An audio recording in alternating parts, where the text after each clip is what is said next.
ενέργειας, τροφοδοτούν τον εγκέφαλο και το σώμα μας.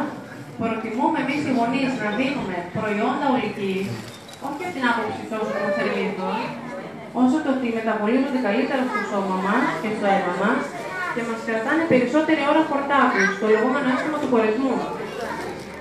Είναι χαμηλά σε λιπαρά, πλούσια σε φυτικές ίνες. Πολλά παιδάκια έχουν πρόβλημα με τη θηλυότητα, οπότε τι καλύτερο να προσέξουμε λίγο τη διατροφή τους και να την εμπλουτίσουμε με φυτικές ίνες, βιταμίνες, μέταλλα και φρουστικεία. Δεύτερη κατηγορία, φρούτα και λαχανικά.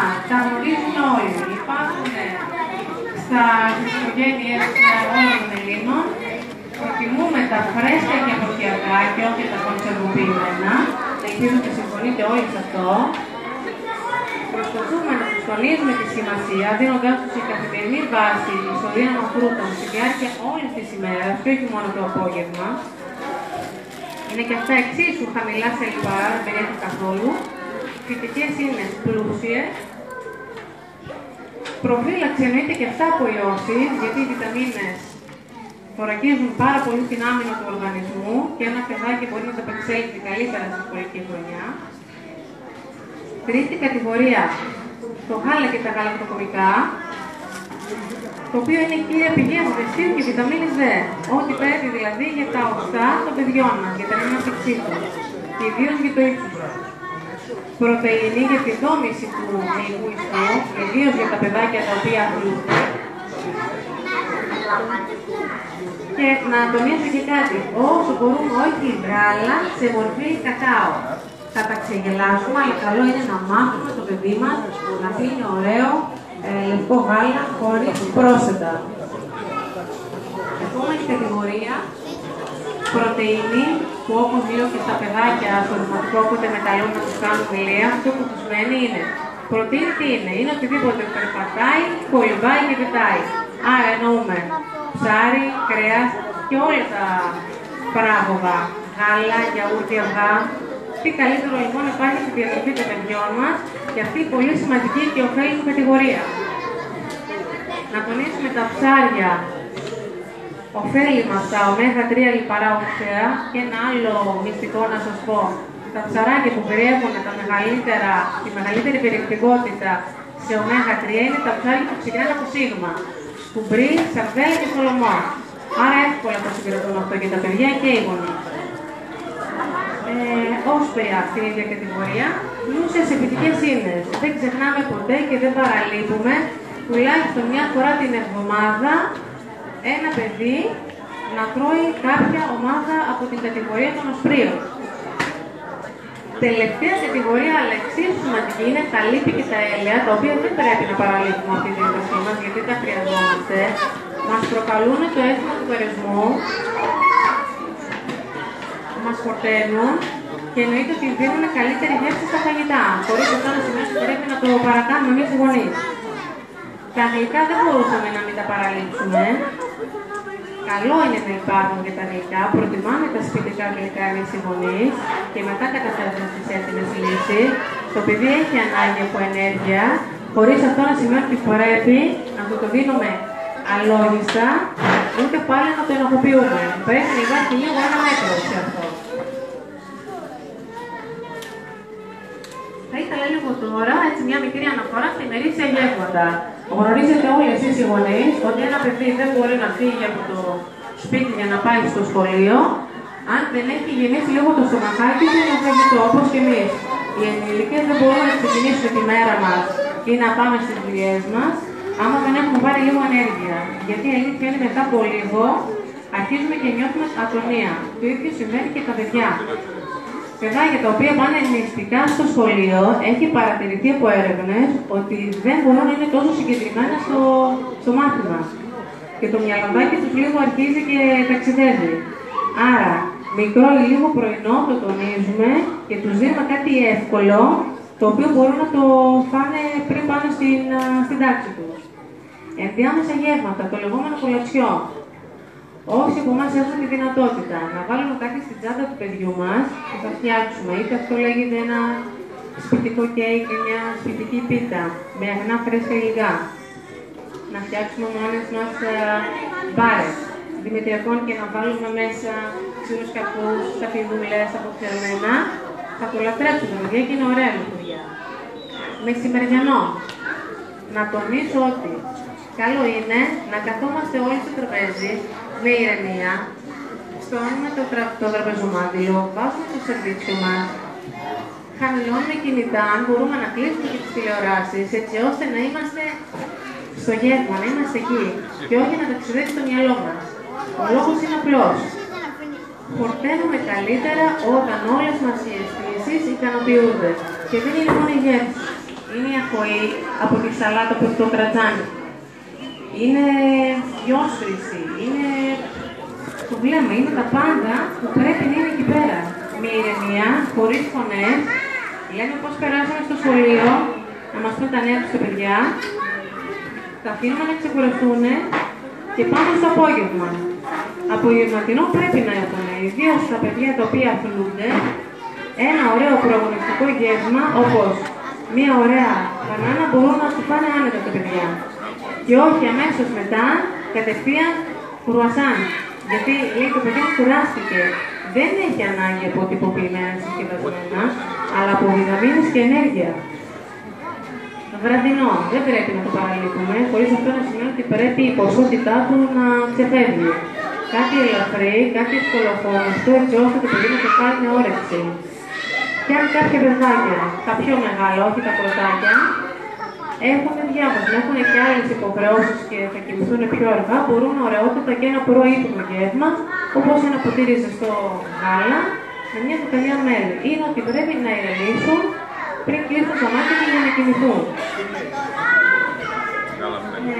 Η χρυσή τριάδα τώρα για το πρωινό, που τονίζω, όπως είπα και πριν, το πρωινό θεωρώ ως το πιο βασικό γεύμα. Και όπως μας έλεγαν οι παππούδες και οι γιαγιάδες, το πρωινό μας να το τρώμε σαν άρχοντες και σαν βασιλιάδες. Και αντίστοιχα το βραδινό σαν ζητιάνι. Κάτι ήξεραν οι παλιοί. Μια ωραία χρυσή τριάδα που δεν ξέρω αν γνωρίζετε, πρέπει να περιέχει τα εξής τρία ωραία στοιχεία. Ομάδα γαλακτοκομικών, ασβέστιο, βιταμίνη D και φόσφορο. Ομάδα δημητριακών, η δεύτερη πολύ σημαντική ομάδα, που περιέχει βιταμίνες, σίδηρο, μαγνήσιο, ψευδάργυρο και φυτικές ίνες. Και τρίτη ομάδα είναι η ομάδα των φρούτων. Άρα, αναλύοντας αυτές τις τρεις ομάδες γαλακτοκομικών, δημητριακών και φρούτων, ένα απλό παράδειγμα που θα σας δώσω για να γίνει ακόμα πιο κατενόητο, τι θα ήταν? Ένα ποτήρι γάλα με λίγο μέλι ή ένα ποτήρι κιμό. Μια φέτα ψωμί με λίγο κασέ και λίγο βουλάκι. Θα τα φάνε με όρεξη, είναι ευκολοκόνευτα και πιστέψτε ότι στην πρώτη ώρα του μαθήματος τα παιδιά θα είναι εκεί και σωματικά και πνευματικά. Θα προσέχουν καλύτερα το δάσκαλο ή τη δασκάλα. Η νομοθεσία έχει προτείνει ότι στα σχολικά ηλικία θα πρέπει να υπάρχουν τα ακόλουθα. Σάντουιτς ή τόστ, ψωμάκι αυτοσκευάσματα, σταφιδόψωμα, τυρόπιτες, γαλατάκι ή γιαούρτι τυποποιημένο, φρούτα που έχω δει σε ορισμένα κηλικία των Αθηνών να έχουν πολύ ωραίες επιλογές από φρούτους-σαλάτες σε πολύ ωραία ποτηράκια που κάνουν τα παιδιά να έχουν περισσότερη όρεξη να θέλουν να το δοκιμάσουν. Και φυσικά γιατί όχι να έχουν και λίγους ξηρούς καρπούς σε ένα χάρτινο σοκολάκι μαζί τους για να μπορούν να το έχουν εύκολα στα διαλύματα. Αυτά τώρα που απαγορεύει η νομοθεσία είναι τα ακόλουθα. Πίτσες, κρουασάν, γαριδάκια, αναψυκτικά, καραμέλες. Είναι πηγή ενέργειας, αλλά περιέχουν πάρα πολύ ζάχαρη, την οποία ένα μικρό παιδάκι δεν μπορεί να μεταβολήσει. Οπότε καλό είναι αυτά να δίνονται με πολύ μέτρο και για μένα να μην είναι η πρώτη επιλογή. Ακόμα και αν γκρινιάξει το παιδάκι, να του δώσουμε τη δυνατότητα να δοκιμάσει κάτι άλλο, να ξεχαστεί. Γιατί όσο τους δίνουμε, τόσο τα τροφοδοτούμε να συνεχίζουν να θέλουν κι άλλο.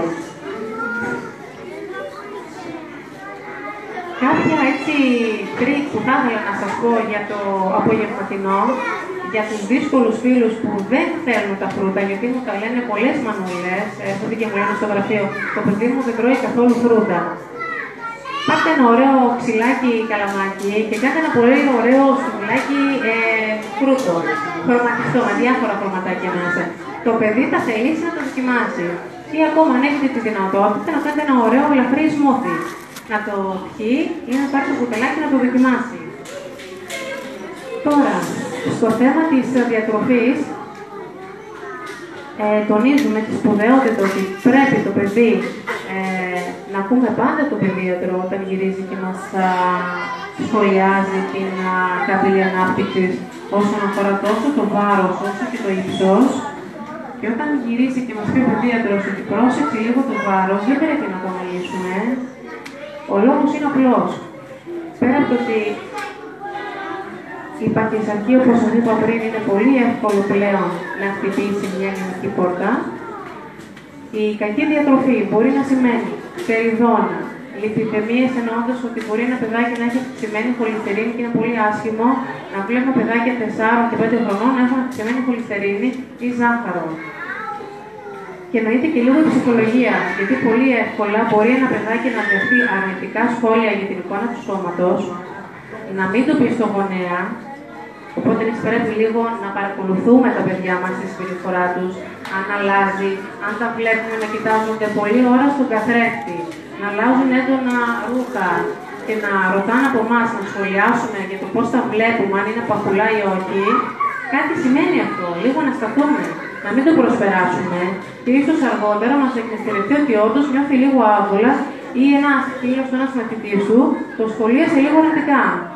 Ένα παιδάκι σε αυτή την τριφερή ηλικία, αν ακούσει κάτι άσχημο και στεναχωρηθεί, πολύ εύκολα μπορεί να καταφύγει σε διατροφική διαταραχή και να κάνει μονοφαγίες ή στερητικές δίαιτες, κάτι που δεν θέλουμε. Άρα εμείς είμαστε συνοδοιπόροι με το παιδί μας.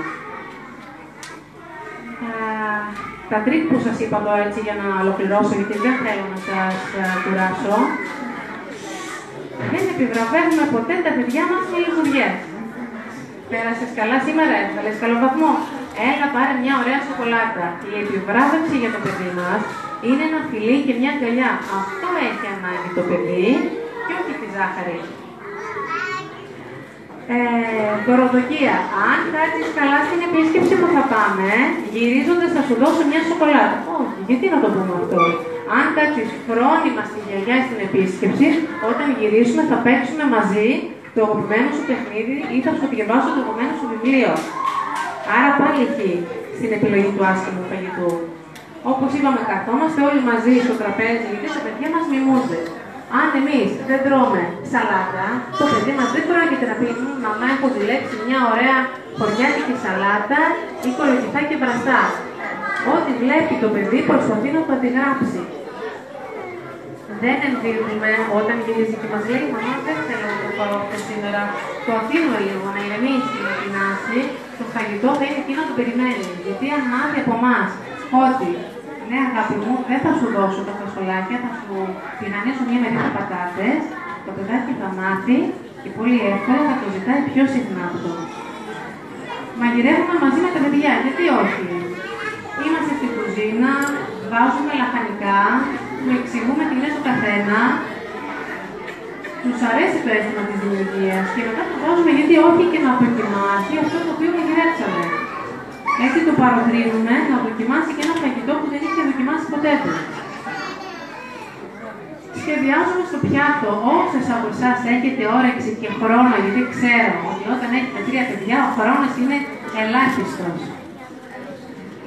Παίρνουμε διάφορα φρουτάκια και σχηματίζουμε φατούλες και διάρκεια στο πιάτο. Μπορεί να πιάσει και αυτό και να θελήσει το παιδί να δοκιμάσει.